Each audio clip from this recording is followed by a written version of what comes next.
Ano ginagawa sa inyo yung lamesa? Yung kapit niya din na napalo. Gusto naman wala ng mahilo.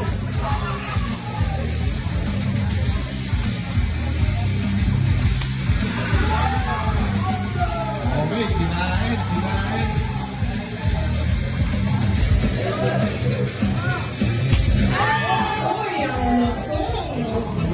Ito. Okay, tignan natin kung makakapawi si Kasulog doon.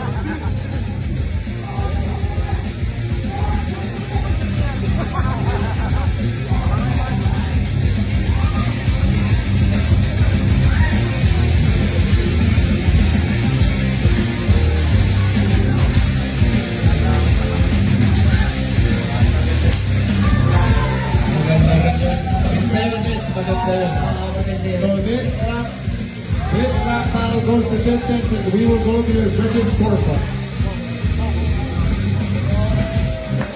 And your winner for match number 6 is